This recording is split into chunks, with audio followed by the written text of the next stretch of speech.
Hi everybody, I'm Cliff and I am a bald dude on YouTube that has MS. Woohoo! Isn't that awesome or not? Okay, anyway, today I'm talking about a 9-month update about my first year on Mavenclad, and I'm also talking about a really cool study also related to Mavenclad, which is Cladribine generically.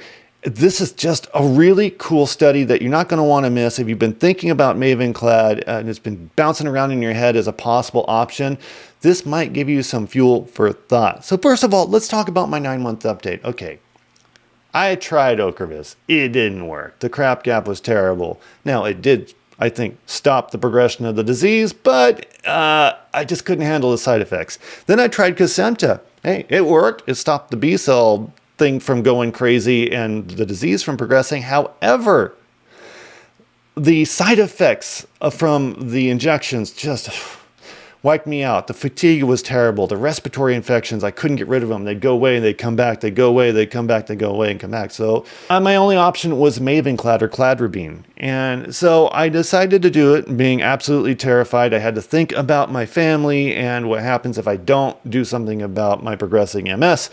And I have to tell you, after 9 months, the side effects have been minimal. Now, the progression of my disease continues, right? I'm getting older. I'm not a spring chicken. I'm 49 years old, and I'm definitely feeling the MS. But what I'm not seeing is relapse progression type activity from the disease itself. I'm not getting new symptoms. I'm just getting worsening of old symptoms. And I can live with that. It's not easy to accept, but it's not a new surprise. Like, I pretty much know what I'm up against now. However, what does that mean a year from now? I don't know. So follow along, hit that subscribe and click that like below so this goes out to other people that are curious as well.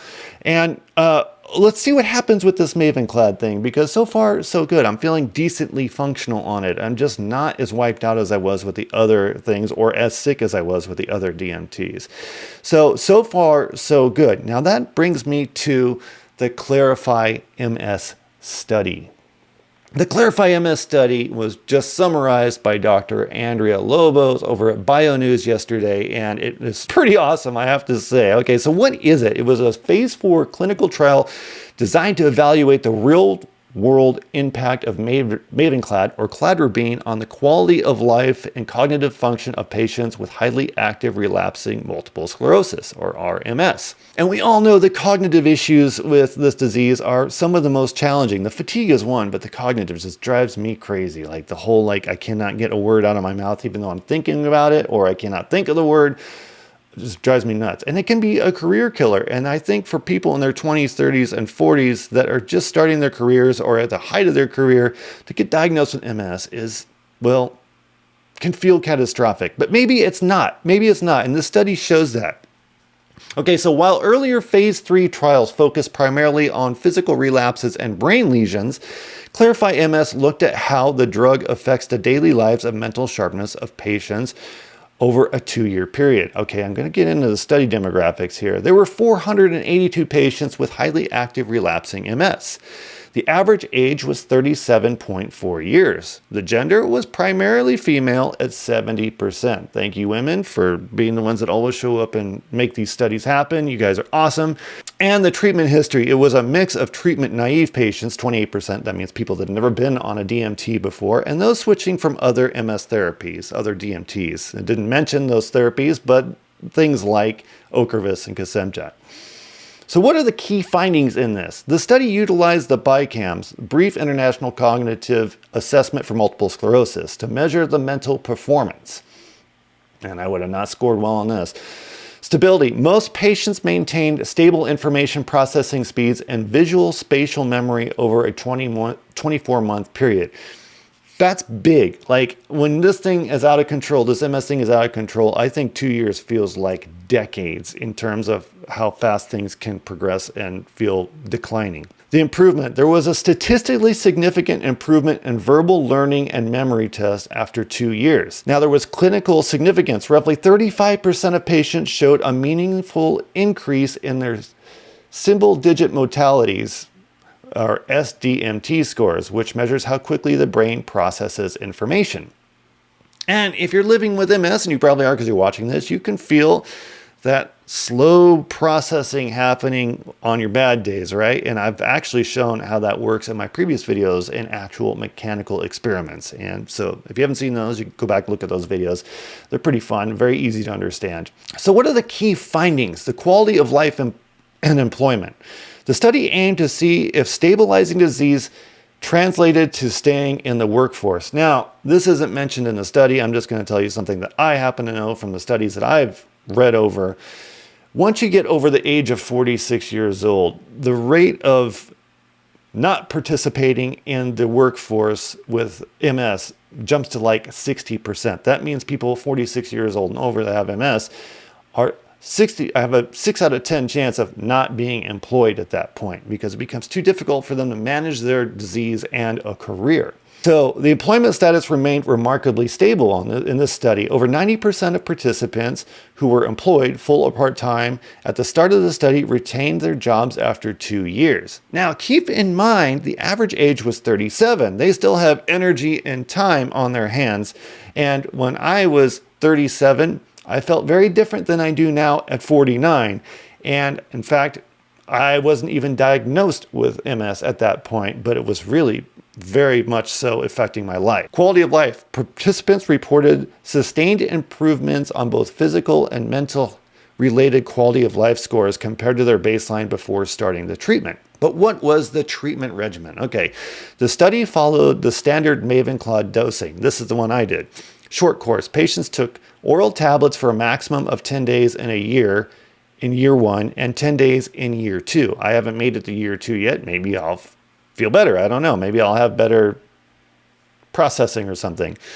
The mechanism, the drug temporarily reduces the B and T lymphocytes, the immune cells, right? Those are the ones that are causing us issues, to prevent them from attacking the central nervous system, followed by the reconstitution of the immune system.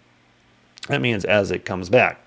And I have to say, right around day 90 after taking the first regimen of Mavenclad is when supposedly you really start feeling the effects of the drug because it's wiped out your B and T cells. On day 90 to the T, which I didn't even know this at the time, I felt like hell, like I had the worst flu ever. And maybe I did, but it was just coincidence or not. I don't know, but it just got better after that. Weird, right? All right, so what's the summary conclusion of this study? And it's all linked in the description below if you want to read through the study or the summary that Dr. Andrea Lobo made. I think it's really, really good. The Clarify MS study concluded that Mavenclad is effective not just at preventing physical relapses, but at preserving cognitive and professional lives of patients with highly active MS for at least 2 years. And this is key. We spend all this time in school and maybe we're in the trades learning what we do and getting good at what we do. And then by the time we're good at it and we go out there in the workforce, MS takes us out of the workforce. So if Mavenclad could back this up and be like, no, you've got a good couple of years on you. You can do this. You just have to take a couple pills a year. Bam, right? That I could do that. That's pretty cool. Kind of reminds me of that movie Limitless, but whatever. Bradley Cooper. There you have it. Again, I've linked it in the description below. Let me know what you think about this. Have you thought about the switch to Mavenclad? And remember, if you are having really hard, and I'm not a doctor, if you're having a really difficult time on another DMT, there might be other options out there for you, and it's definitely worth it for you to talk to your neurologist about this. This is what I had to do, and I was terrified to take Mavenclad because, like, oh my God, it's a chemotherapy drug, you know. But it's, as my oncologist neighbor told me, it's such minute dosing for its use in Mavenclad or for its use in MS that it's not really like the chemotherapy regimens that you would see in somebody with actual cancer. So I had good luck with it. It might be worth exploring if you're having issues on the other ones.